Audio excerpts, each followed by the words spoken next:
all the people I ever wanted to interview in my life.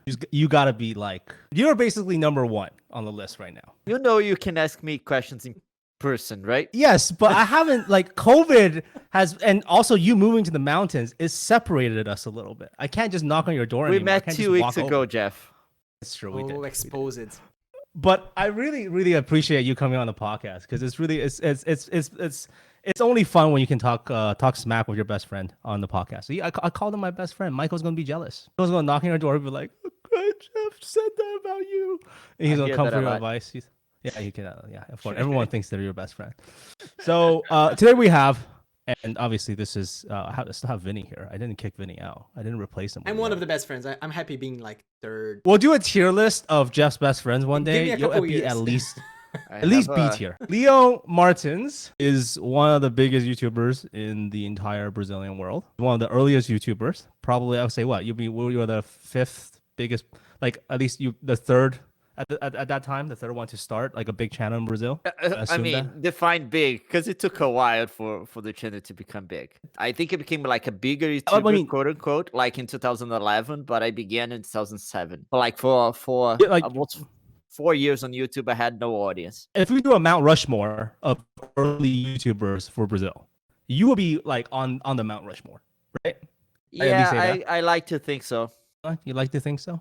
Oh, you Yeah, like to think yeah, so? yeah. Why not? good. Why Awesome. not? But not the early ones to be like successful. It took me a while. It was like because it was a hobby for the longest time. For the longest time on YouTube, I had like 300, 400 views per video. I mean, if a video of mine got that many views, it was like great. Okay, I have 400 views in this video.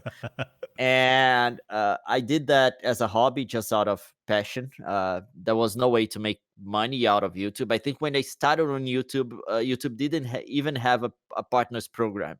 I think even like for global, for US market, I was one of the 4 people in Brazil to get a deal with a multi-channel network. It was in 2011. I think the thing worked so well with us that like other players decided to get into the Brazilian market, and then now we have the diversity of like partners and multi-channel networks and advertisers and everyone like on YouTube. But when we started, there was like basically nothing. There wasn't even an audience. We had to educate the audience in how YouTube worked because people didn't have like a YouTube account. People didn't know what subscribing to a channel was. Nope. YouTube was in the mind of people was just at least in Brazil was just like this website with funny videos that once in a while you'd get a link of, and we had to educate people and like to explain how the community work, like for them to engage, to comment on the videos, to evaluate the videos, to subscribe to channels and things like that. So it was a tough start. As we say in Brazil, I was here when everything was a jungle. It still is a little bit of a Wild Wild West in many ways, but it's definitely, I mean, it's come a long way. Like you and I kind of, one of the reasons we kind of related to each other when we first met is we were in this game. I was doing things in the North American market on a business side. We were doing a lot of things on the as a creator, right? And when we first met, you already had a big channel, but I didn't. It wasn't until I met you a lot later that I realized it was like a way longer journey. Like you were so early to the platform. I think. Were you there before Google? That's one thing I forgot to ask you the first time we talked about Yes, this. yes, I was. Now, I don't know if I was there before Google bought YouTube, but I was on YouTube before they closed down Google Videos. Yes, because Google videos were still like they were simultaneously existing. Yeah, right? for a while they time. had Google had both. If you don't know that, YouTube was not created by Google, but Google bought YouTube by like $1 billion. Two dudes made YouTube. Yeah, two dudes. Yeah, they made a lot of money. They're rich now, right? They're very rich. Yeah, this is like a you can star videos. I forgot. Yeah. Star videos. Give it 5 stars. Yeah. 5 stars. Leave a video response. Give me a 5-star. Video responses. Yes. Oh my god. I'm from that Those time, were so cringe. Yes. I remember somebody left a response on Niga Higa's channel, and then he became like a bigger YouTuber as a result. I forgot which YouTuber it was, but like that was actually a way for small YouTubers to climb the ranks. Yeah, At least in North America. There was one point in which there was no option to not accept a video response. Like the video response were automatically accepted. You had to remove the video afterwards. So the problem is that a lot of people use this kind of mechanics to promote their channels. In the beginning, everything was messed up on YouTube. You had no idea. Like the algorithm was messed up. Everything was messed up. I mean, Vinie is really young compared to us. Like I'm very young compared to Leon. I'm like flattered. So super young. I'm He's basically flattered. like he's my Brazilian dad. That's what I tell people, right? That's the Vinie is like a 12-year-old kid right now. Even though you're not that much younger than me, okay? Yeah, Me neither. Listen, I'm flattered. But listen, yeah. Listen, anything more than 5 years, they're pretty much your parents, okay? Like that's what I'm saying, okay? I'm not. I'm kidding. Okay. Yeah. Okay, yeah, 100%. That's Yeah, when Joe. people start Yeah, to have Joe. children, like when they are 5, right? 6, Yes. you're Oh becoming my like an God. ant, right? You're Yeah, too pretty old much, already. pretty much. I'm older enough, like, to bully you. You can tell me about the that's- 80s. yeah. You can tell me about the 80s. I You were can't born in tell the you 80s. about the 80s at all. You were born in the 80s, Huh? weren't you? No, I wasn't. No. I'm 90s, bro. What? How old do You- you think I am? Really? I didn't know that. That's surprising. 65? Yeah, pretty much. I mean, Asian guys, let's go until like Nice 66, skin and then we stuff. and then we raisin up. They call it a raisin mode. Jokes aside, you're not, like we're all young men here, but we do remember the time where thumbnails, if you remember this, Leo, thumbnails were taken either in the very beginning of the video, very end of the video, or right in the middle. And there was people who abused the system. In the beginning, it was just in the middle, in the right middle. Then they Yes, switched it was up just in the middle. Do for- you remember a yeah. YouTuber named Athene Wins? He was famous for abusing the system. All he would do, his video Everybody has that was nothing- big on YouTube was abusing the True. system. Everybody, True. like Philip DeFranco. Oh, he like, was the best at abusing it. He puts like a Yeah. hot girl's picture right in the middle of the YouTube in the video for 1 second, and then he automatically generates a hot girl. But like YouTube passed like rules to prevent that, so you could not just like add a picture to your center frame, right? Of things you were not talking about. You had to do something that was related to your video. So they turned that into an art. So actually, Wow. in the they added to the video that is like in the very center frame of the video, they were really talking about the thing they were showing. Like it was like it became an art. Like to thumbnail cheat was an art. Because after this, they added the thumbnail system, and they were so paranoid about people cheating it. Do you remember the manual thumbnail review process? For like a year and a half, if you're able to upload thumbnails, they will randomly select thumbnails they had to manually review for the creator, and after 24 hours, they're like approved. No, I think that was just at that time I didn't have the right to put thumbnails yet, because for a while thumbnails was just for partners. I was more special. Yeah, you had at some point you could not put videos that were longer than 5 minutes, and they increased that to 10 minutes. And to post videos that were longer than 10 minutes, you had to have your channel approved. Basically, you had to be a partner. So it was basically just people in the North American market in the beginning that could do that. Oh, that's probably the reason why. Like Oh, you remember this, young man? The 10 minutes maximum. That's the first thing I remember about YouTube. And I remember like the thumbnails being like a green screen with bulk letters and words. That's the first thing I remember from YouTube. Like green screen with words, thumbnails. That's it. That's thumbnail for me. I didn't know about that. We're talking about. I'm so glad we're living in the future now as opposed to that time. Well, there was something magical about that time. But Leo, if you go back and look, like if you look at, do you know what I scenario, remember right? like, do you know one thing that I remember that is very old? I remember when YouTube went widescreen, like because when they started, it was 4:3, and then they turned it to widescreen. There's black bars. But the worst part is that people who were already shooting videos in 16:9, like widescreen, you had actually to black box your video to fit on YouTube. You had to put like black boxes in the top and the bottom, right, to turn the video into a 4:3. And the weird part is that when they went widescreen, all the people who were doing that already with their widescreen videos had videos that were like completely boxed. They had black box like in the top, the bottom, and the sides. The video was just a little. Can you imagine like nightmares? You're so YouTuber proud of their nightmares. your HD camera, your 720 HD camera, 16:9, and then you do all this work to get it on YouTube, and then they change one little thing, and then you're completely done. Like everything you did was just like undone. But this is the thing about technology. Like if you go back in time, like if future Leon time travels back, and that's not going to theories of creating multiple timelines here. But if you go back and talk to yourself and tell them what is happening in 2020, when you did that Castlevania video on Coisa, would you have ever believed that it would have come to this part where you're now talking to some Canadian, Asian, Brazilian enthusiast, some ex-national hockey player for the Brazilian team, over a app on the internet and doing a podcast for thousands of people? Would you ever imagine that moment happening? Is it happening?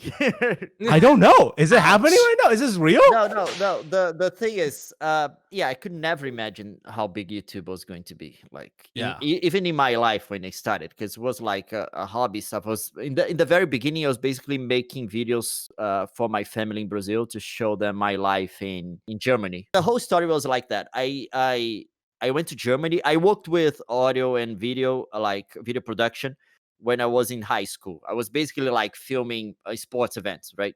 With a VHS camera. I did that when I was in the US. When I went back to Brazil, I had to put that on hold because in Brazil, like the costs of like the production cost, the cost to buy like equipment was just like, it was something very, very prohibitive. And then when I went to Germany, I said, okay, now I'm in Europe. This kind of thing is cheap again, because it's in Europe, like video equipment was very affordable compared to Brazil at that time, even today. And I bought a camera, and I said, okay, what am I gonna do with this camera? Because I just want to like to play around with it.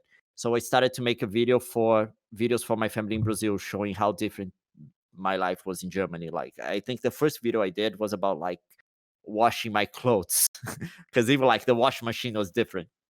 Do you still have that video? Do No, you still have it? I look for it. I don't have it anymore. Oh my god, that would be so amazing. The first video of you washing your clothes in Germany.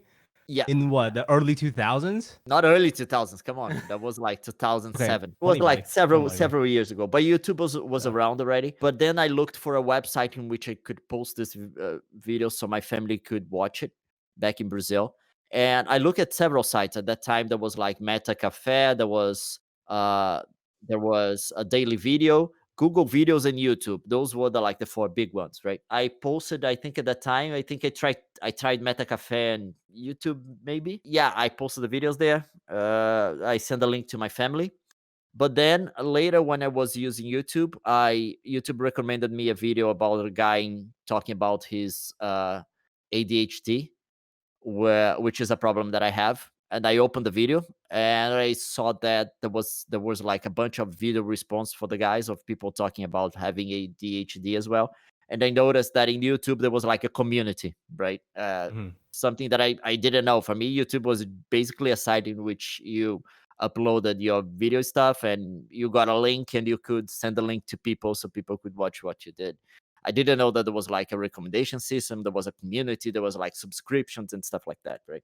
And then I got interested by it, and I started to play around with it. At the beginning, I didn't know what I was doing. Of course, I had no idea how the site works. I had no idea how video production worked, because up until that time, all the experience that I had with video production was behind the camera. I didn't do anything in front of it, so I didn't have to think about like content and stuff like that. I was basically a camera operator until now, so the only thing that I knew was like how to point the camera in the right direction and keep things in focus. From that point on, when I got interested by the whole thing, I had to start to figure out what I was going to talk about, right? And then I started to make all kinds of content, from vlogs to game videos to a bunch of even tech reviews at the beginning. Like all the I saved money to buy a mic, and I did a video about me using the mic. It was destined, dude. You were destined to be like a tech reviewer at the end of the day, right? Yeah, but the first thing to become big, the vlogs became kind of big for the time. My vlogs got like all the way like to 10,000, 15,000 views at the time, and we're talking about like 2010. Yeah, that's a lot early in 2010. 2011. Yeah, it's quite a bit in 2010. Yeah, but the thing that became really big were the gaming videos, because I was one of the first ones to make videos, and at that time there was this little game, indie game called Minecraft.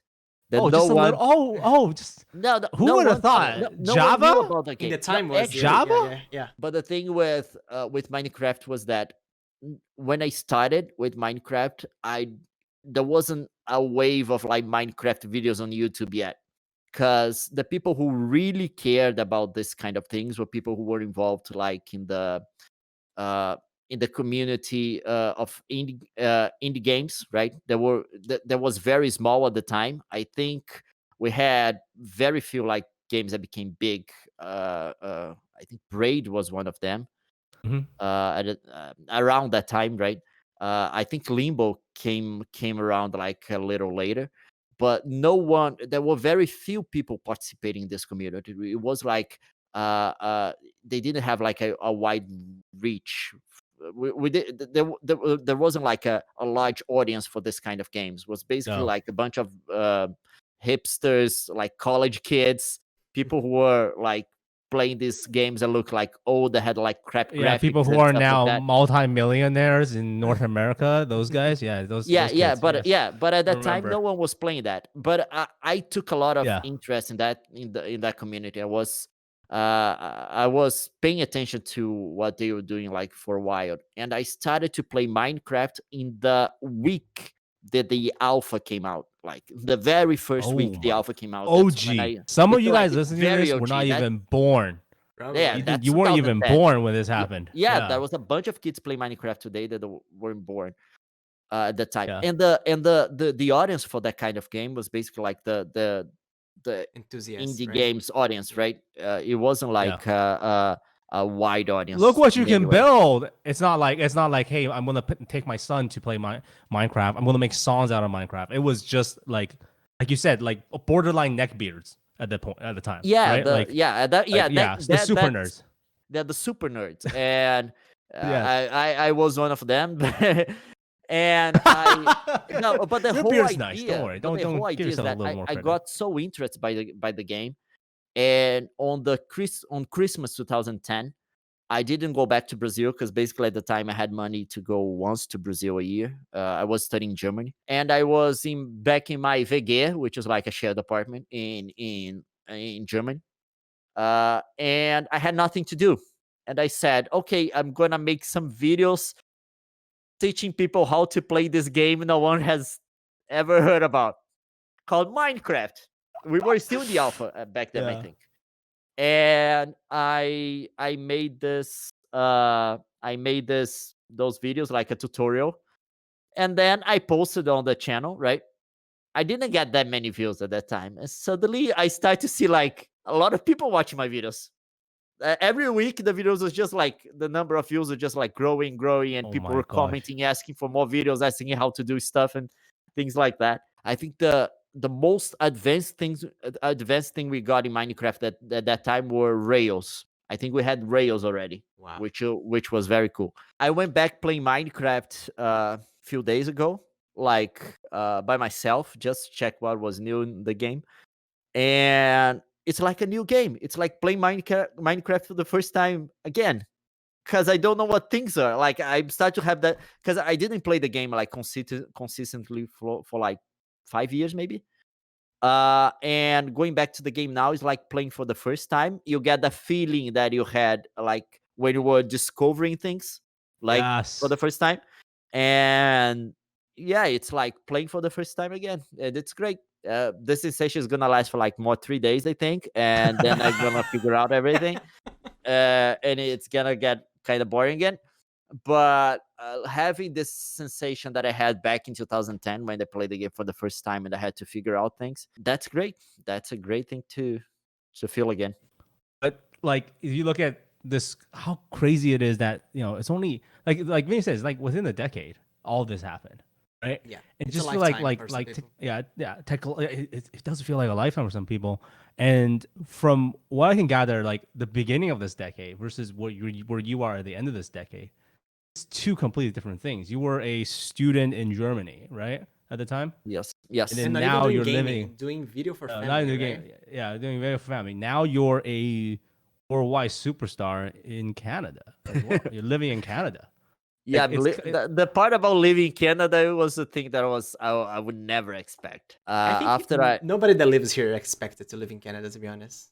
My plan was always like the US, and it was the best plan B in my life, Canada, yeah. for sure. No, but Canada is like it's better than US because it's basically 100%, yeah. it's basically the US with healthcare. With the good part. Yeah, with the good part. See, look at that. You see, Yeah. they come to our country, Yeah. compliment our country. Thank you so much. Look at this. The biggest this. problem in the US for anyone going to live there is the fact that you don't have universal health care. You either pay a lot for health Private insurance one. or you get a crappy insurance, and whenever you go sick they don't cover everything and you get bankrupt just because you have to pay the expense out of your pocket. Think about like how a crazy joke, that but is it's not. now. Yeah. Oh, What? But think about how crazy it is during the COVID situation. Yeah, That's- there was one guy that showed that he had to go to intensive care and he had to and the intensive care was $9,000 a day. Yep. A day. After he looked at the bill, it was like over several $100,000 were like his bill. It was crazy. And he said that he felt guilty for being alive because of how expensive the thing was. They call themselves the greatest country in the world. That doesn't sound like it, in my opinion. No, they are I think great. Canada's going to eventually take that crown. No, but you have to define great for what, right? Because different countries are great in different. Like if you take like military, yes. Economy, yes. Yeah, they're pretty strong. Healthcare, is pretty good.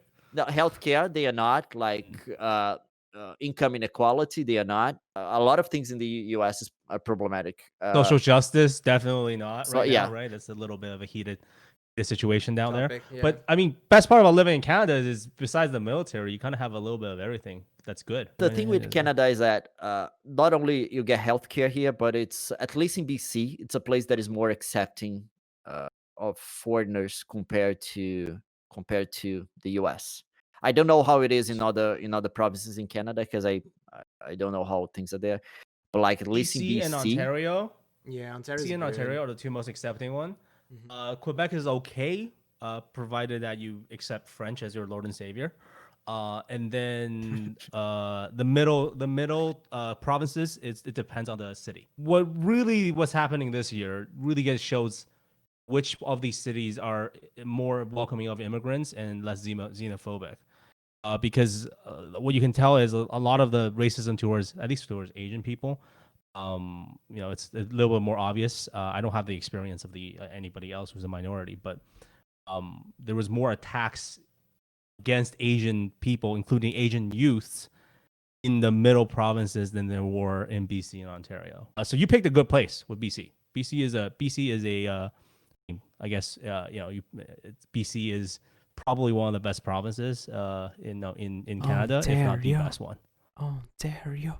I'm on both sides. I was raised there and I moved here, so I can support both. Yeah, I've seen a lot of prejudice outside of Brazil, not in Germany. In Germany, it's like it's weird. I can tell the story later. The first derogatory comment that I heard in my life about like anything that was like close to race related was in the US when I used to live there, from kids in my school.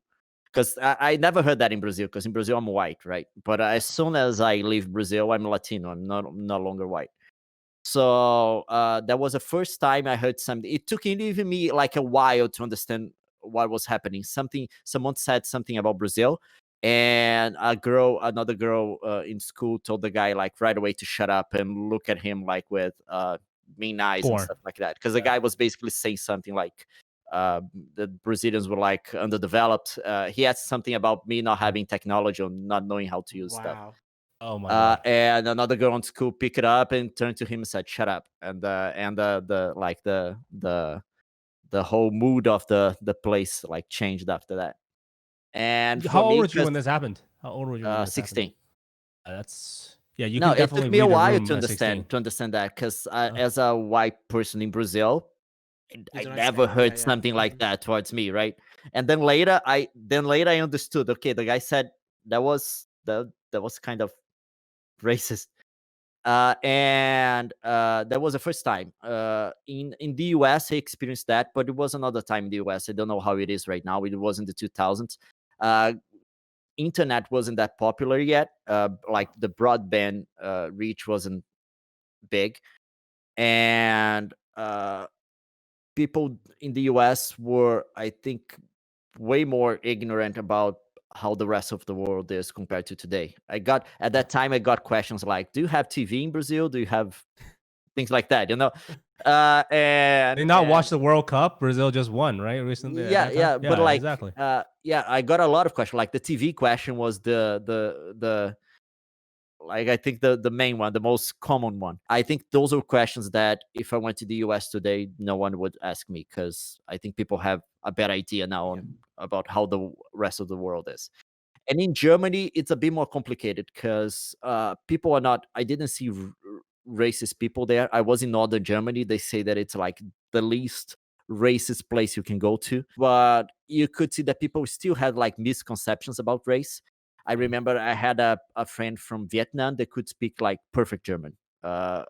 He lived in my VG, my shared apartment, for a while, and whenever we were together and someone wanted to talk to us about something, they talked to me, not to him. They assumed that I was the German guy and I could speak German, and he couldn't.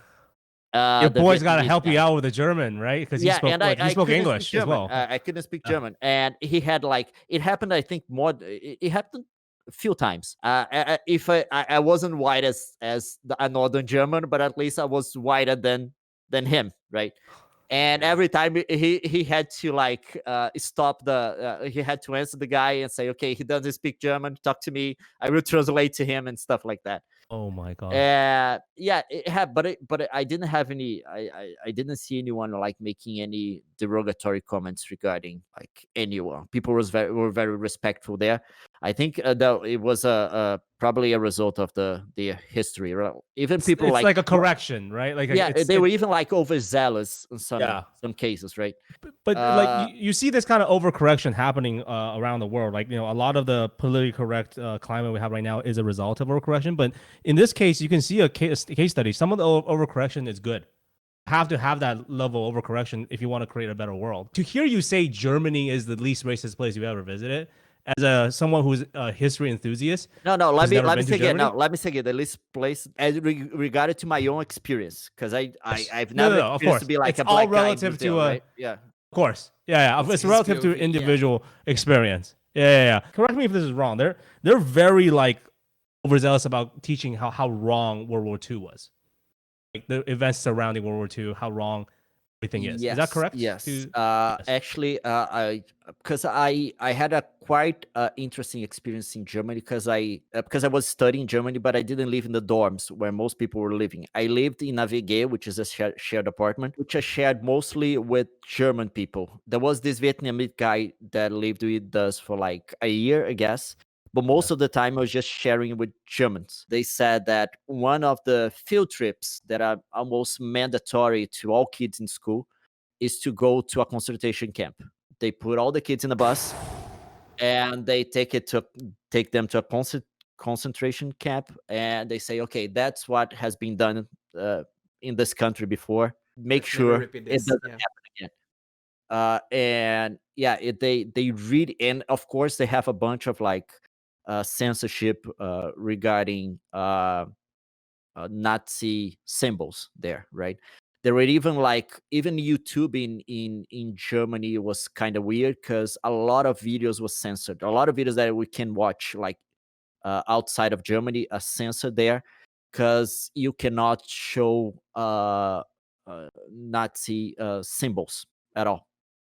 So there is a lot of limitations on what you can say, and they make sure that every single kid knows what has happened in the country, so then they can prevent it from happening again, basically. I mean, education is like the key to solving a lot of these problems we have, especially nowadays, right? Like at one point, the U.S. was what a society should aspire to be.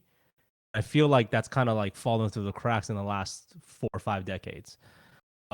Particularly in the form of education. I think they are lacking severely their education system. Like one thing in Canada, I know, you and Nils don't have kids right now. But one thing that I'm really proud of, I'm not sure, if you have the pleasure of experiencing this would be great. Our public school system is really good here. It's one thing I was raised on a public school system, and 25% of my class made it into the top 100 universities in the world out of a public school. Free. Ladies and gentlemen, free.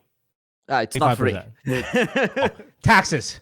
Yeah, taxes here. Come on, taxes. We want to go there. Taxes, ladies and gentlemen. But it's pretty free, because in some places you have to pay taxes for public schools, and you pay for a private school for your kids to have a good education, right? Yeah. So in that, at least compared to that, this is free. That's one thing I feel like as a Canadian, I'm really, really proud of, is the amount of time and effort we put into our education system. And generally the society behaves a little better when people are a bit more educated, right? Because the concept of empathy comes when you're actually studying about how the world works. I mean, I think that's something. Even like people criticize American high schools a lot. I think the education in the U.S. has been under a lot of consideration today.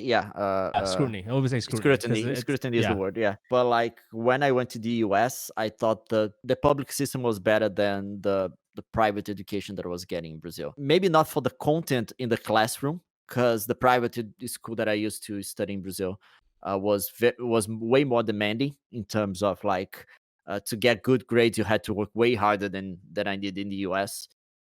But the structure around like the school in the US, the school like becomes a part of your life, right? It's not something that you go like for there. 4 hours in Brazil and after school is over, it's over, right? It's just like, no, you have like your social life around the school, you have sports, and you have a bunch of activities, you have like math clubs, chess club, a bunch of clubs, in the sense of the structure that the school provides to the student.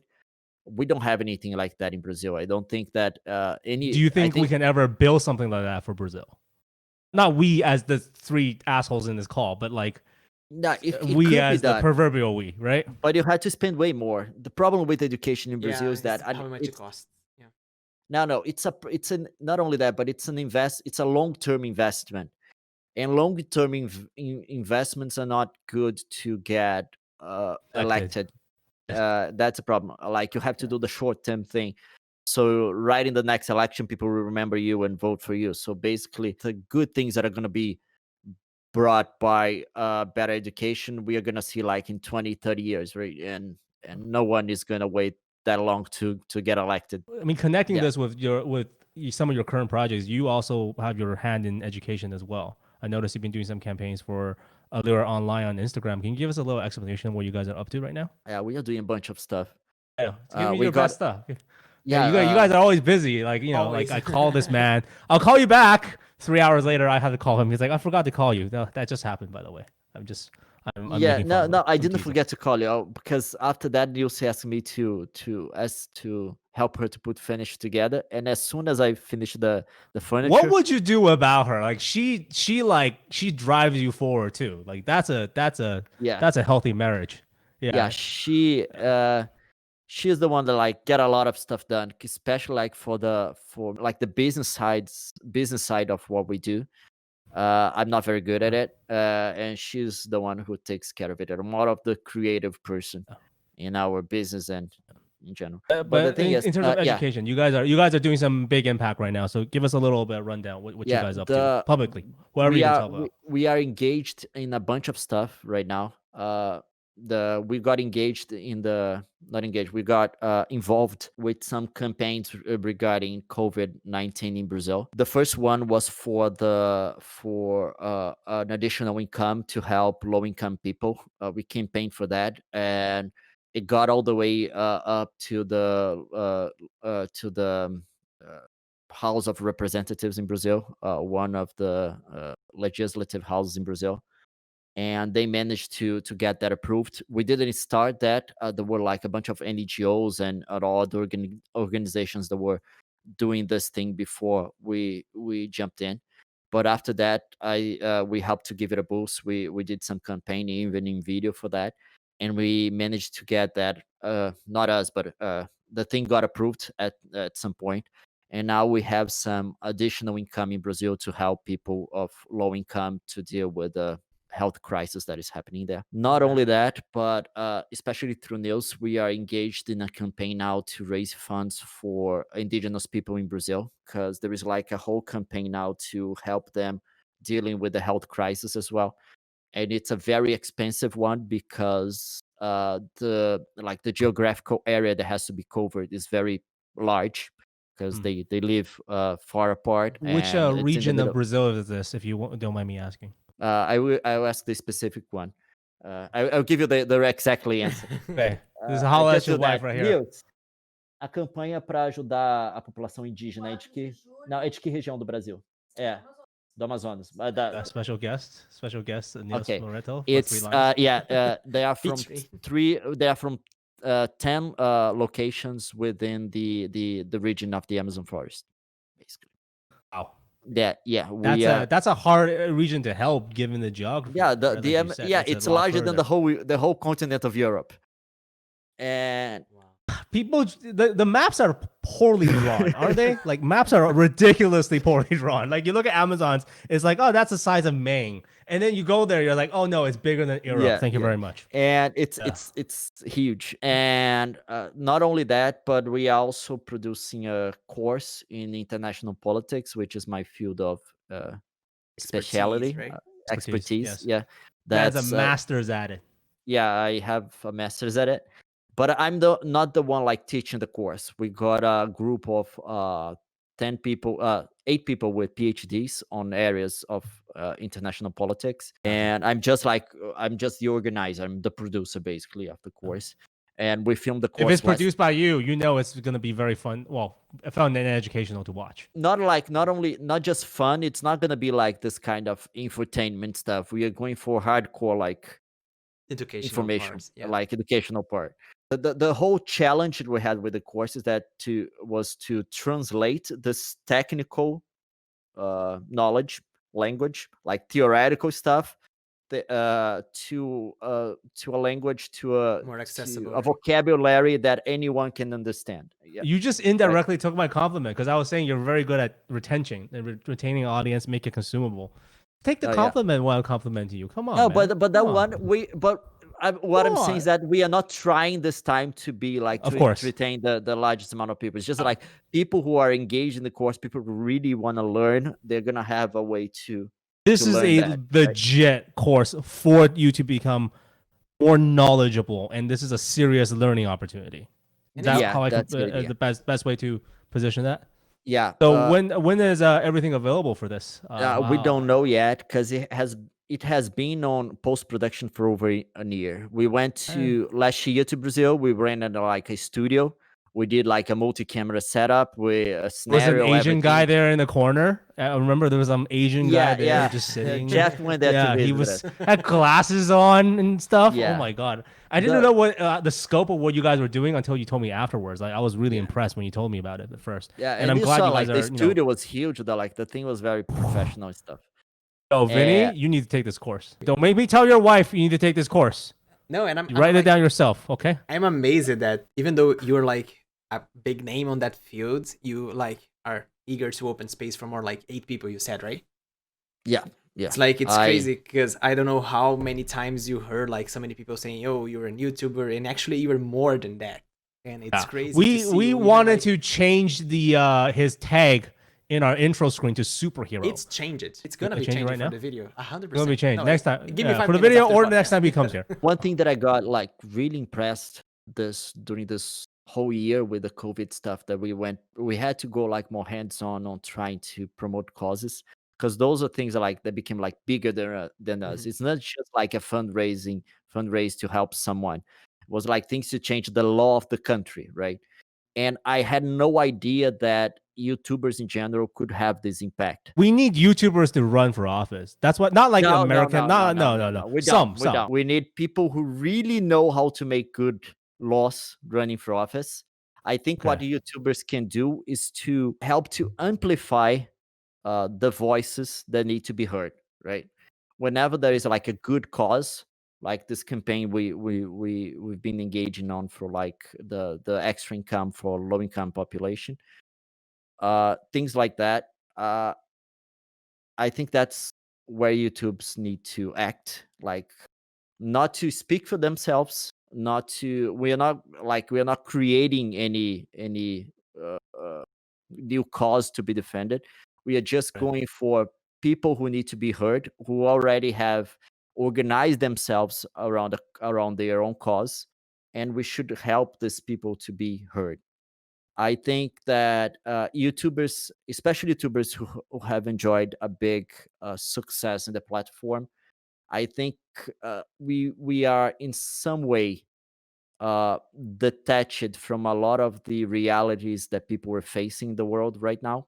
Mhm. And I think our biggest role is not to try to understand what it is to be done, but to hear from the people who are living those realities and to hear from them what needs to be done and try to make their voice heard. Right. You know what? That sounds like a really nice statement from a future president.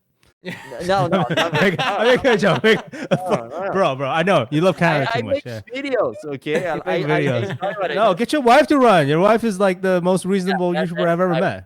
for sure. Yeah, she And can do it. Nils can do it. yeah, No, what we're doing? Nils 2040. Do 2040? Nils 2040? Should we do it? No. That's I'm off by a year. Hold on. How many years is that? 2022. 20 years. 2030. 2038. 2038. 2046. I guess 2046 will be that year's election. That okay. decade. Okay, that sounds good. Because I'm just counting 2 terms for each, right? Like I'm assuming people get 2 terms. I hope somebody doesn't get 2 terms. I'm not gonna say it out loud here because I don't want to get political here because I don't live in the country. Yeah, we can. But we can. you know, like you said earlier, though, COVID has like the 2020 is an insane year. It's a right? Like gap, you know, yeah. I'm glad you guys are trying to make an impact for this. This year has been crazy. How are you doing with personal health? Because this is one thing that Vinny and I have been talking a lot about. We're doing a fitness challenge right now and fighting against each other. And I know in the last 3 years, you've done some really cool stuff to make sure that you're more energetic. It's a work in progress, obviously, but you want to make sure you're more energetic, and you also started working out a lot in the last few years. Yeah, right now, I've been slowing down. This thing is getting to me. This whole thing of staying at home and stuff. But the last time that I worked out, I managed to hurt my arm. Careful, So man. Come on. yeah, I'm still kind of recovering from that. I'm trying to be more active, but right now the workload that we have is being like it's being tough because it's not only the videos but like all the other stuff around it, and also the political moment of the country, and also like our families in Brazil that we have to take care of.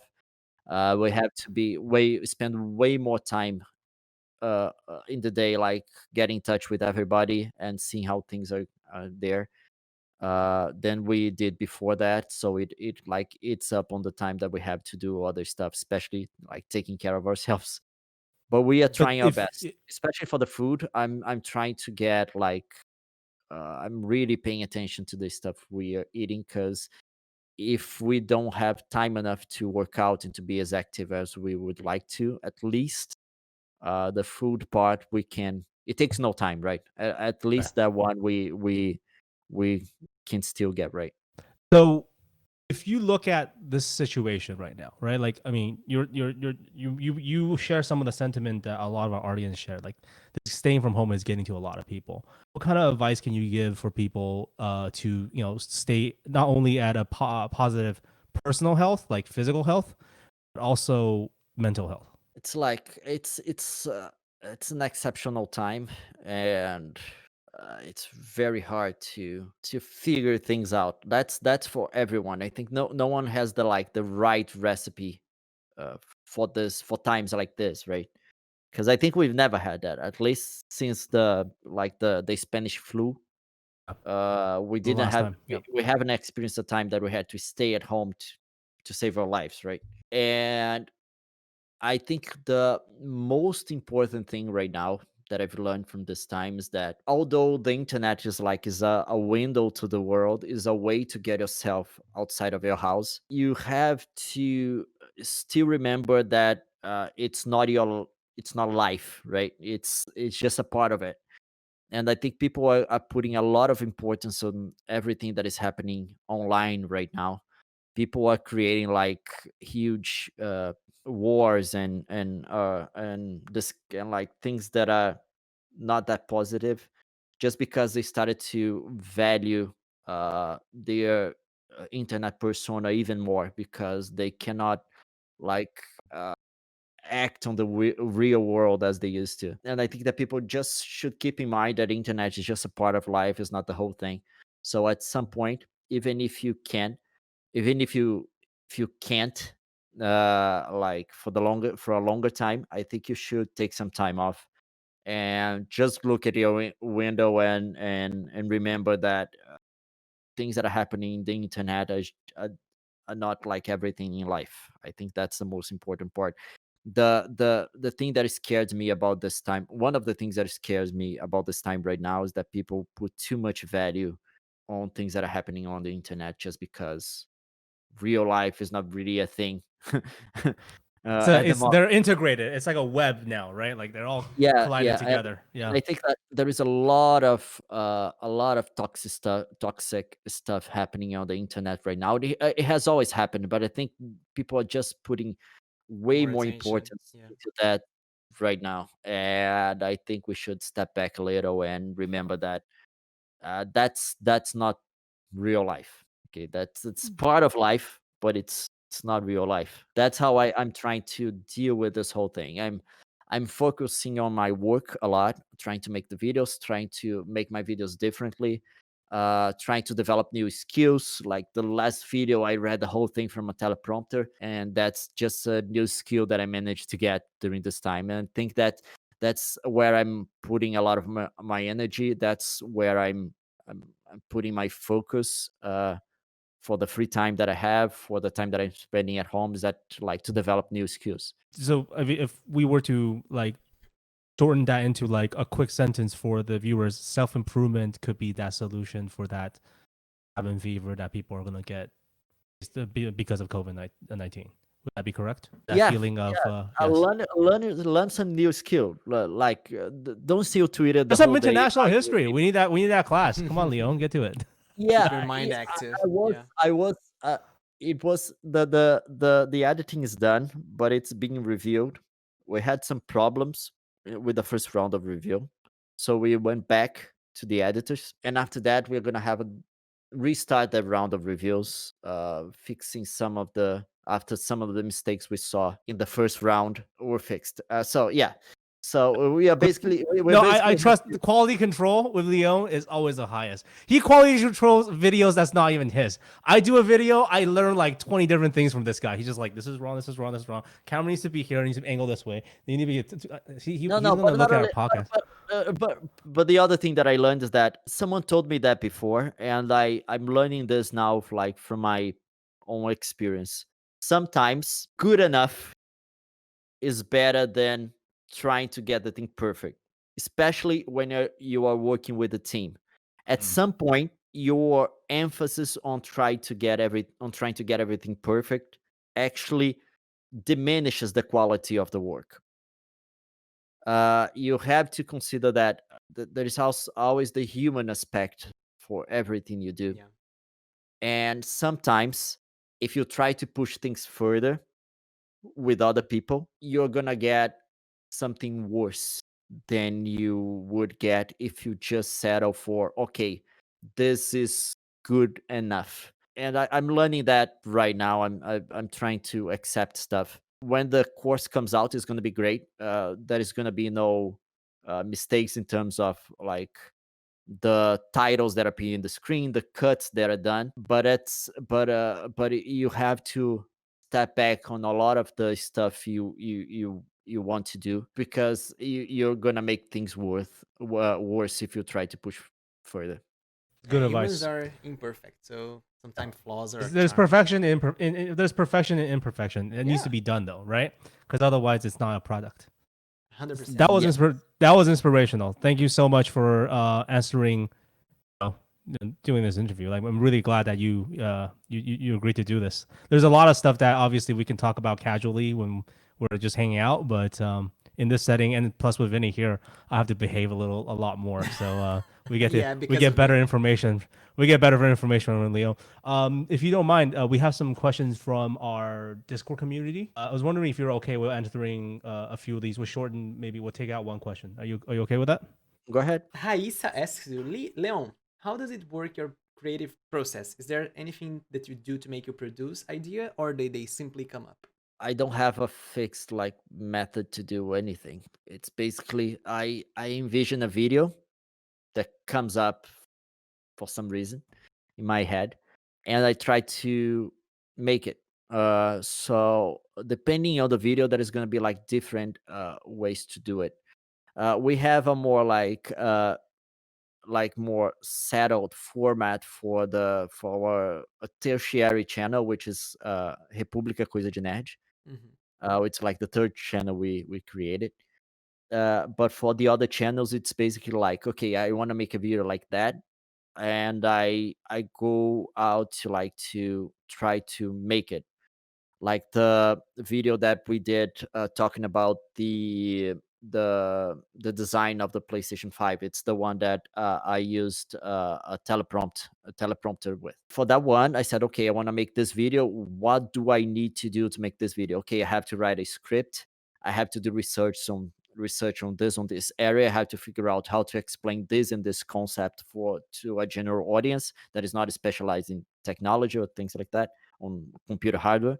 And I did everything. Like I set all like the lights, the camera in the position I wanted, the mic on the position I wanted. I got the teleprompter working. I figured out like the software that I needed. How I was going to film myself and control the teleprompter at the same time. I did that using Bluetooth mouse. Like I figure everything out, and then I make the video, right? But it's basically that I don't have like a methodology. That's why my production is not very consistent, in the sense that like I don't have a date to publish my videos. I don't publish like this many videos per week, especially in Coisa de Nerd. It's basically like I have an idea for a video and I post the video when it's done. Fantastic answer. And next one is from Monique. Leon is a shy guy that works with the public. How do you do to like go around this shyness, as the fact that your work involves a lot of exposure? It was basically a result of time. When I started making my videos in Germany, I had to be in front of the camera because I have nothing to film. I had no subject. When I started working with video, as I told, back in high school, I was filming like sports events, so I wasn't in front of the camera. I didn't have to like think about the content I was making. The content was just right in front of me. But when I started to make videos back in Germany, I was by myself, so I had to go in front of the camera and figure things out. The remedy for shyness, for being shy, was basically time. I started making the videos. In the beginning, they were terrible.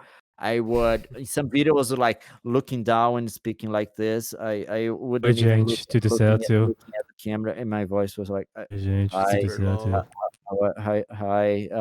this video we are gonna talk about. Then as time went by, I started to become more loose, and I started to be more expressive, and that's how I dealt with the whole thing.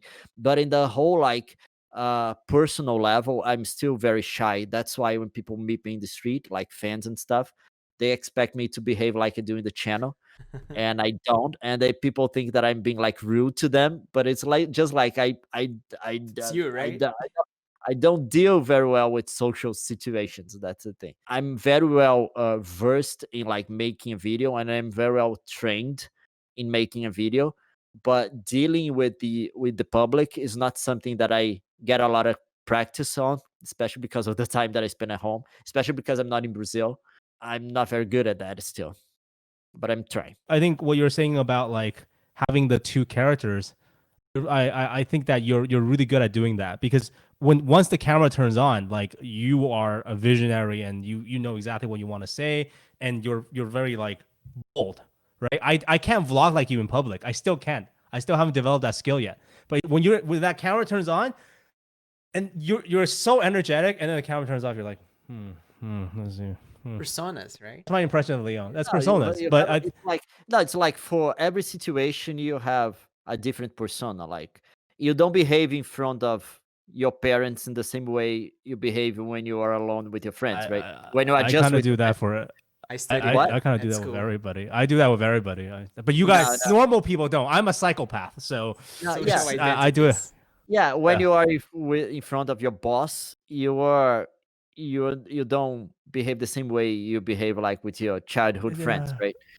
And that's, you know what, there is a little you're right, because there's like other social elements to it. Like if I'm with my boss alone, maybe I'll behave differently than when my boss is in front of other people, because there's the level of respect. So I think you're right on that even psychopaths like me have so like when we have to deal with you're that. making a video, there is also a way to behave. Like there is also a code of conduct. True. That's why people say that all the YouTubers, they talk the same, they sound the same, they all lousy and Hi guys. Welcome to this new Minecraft video. This is a Let's Play. Social identity, 100%. It's part of the rules on how you make a video. Some people are over enthusiastic. I get the criticism. Some people like a bit too much, right? But like, if you are not at least enthusiastic about the stuff you are making, why should the audience be? And there is also in the same way that there is a way to behave in front of your boss, in front of your parents, your grandparents, your friends, and stuff like that. You have to adopt like a different persona for each social role you feel. There is also a persona for the video, because you have to communicate to the person who is watching that your content is exciting.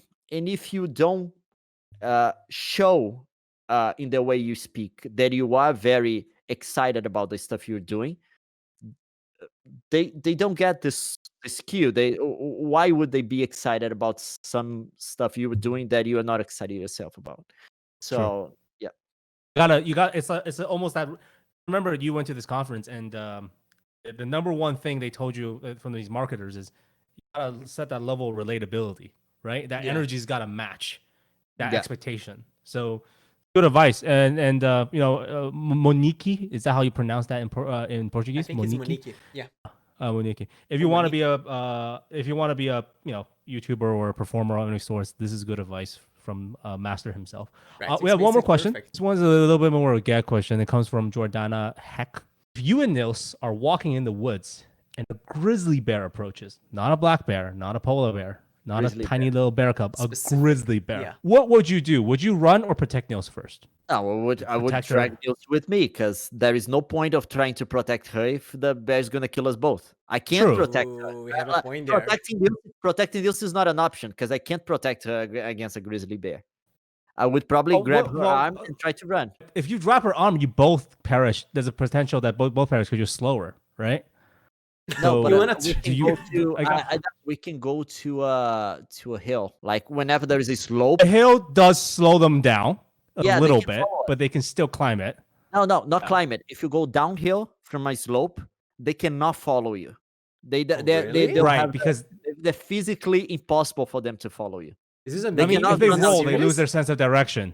Yeah, wow. There is the way their paws are designed is not necessarily for fast downhill running, because then they would lose their balance. That's actually quite brilliant. You like, the person who asked this question did not think about that. She was thinking probably you're gonna throw Nils into the jaw of the bear and get you in trouble. Critical thinking. This is what you learn in courses that Leon will teach. He will teach you critical thinking like this about international history and also bear attacks. No, international. It applies international relation in this case, because like international relations, you have to know if you are a country about to engage in war with someone else, like the bear country, right? You have to know your capabilities. If you have any chance of inflicting damage on the bigger country, like the bear country, that country would get that would dissuade that country from attacking you. If you cannot do that to that country, you're screwed. So you can't defend yourself. The same thing with the bear. You cannot defend yourself against the bear, against a grizzly bear. So if I stay there to try to defend myself, I'm gonna get myself killed and Nils killed. I'm gonna get you a dagger for your birthday. So just in case you can't outrun them, you can at least take the bear down with you. No. The bear. If you see a bear, just run down. 100%. Run downhill. Don't take a dagger, but I'm still gonna get Leon a dagger for his birthday. But first run. If the bear's on top of you, try to stab it and then die and then get your neck out if you can't stab it, because you want a quick death. If a bear gets you, you just want a quick death because it eats you alive. It's good advice. Like international, if you're a world leader listening to this podcast, that's good advice right there on international relations. Yeah, that's true. 100%. Wow.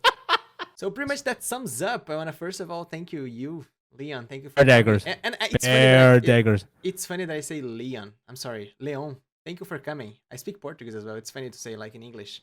Appreciate your time and your answers. Subscribe to the channel. You guys who are new to the well, this is a new channel, so we're really trying to make this work. And you want to say any? Oh, it's a channel. Yeah, we're launching this as a standalone product now. You're our first and I'm the guinea pig. Yes. If it fails, we can just be like, you know what? Even Leon couldn't save this podcast. If there's anything wrong about anything I said here, it's those guys' fault. Okay. No, 100%. We take the responsibility right here for our guests. So if you like this video, hit the like button, subscribe to the channel. It's a new project, but we hopefully gonna keep doing for a couple weeks, years, right, Jeff?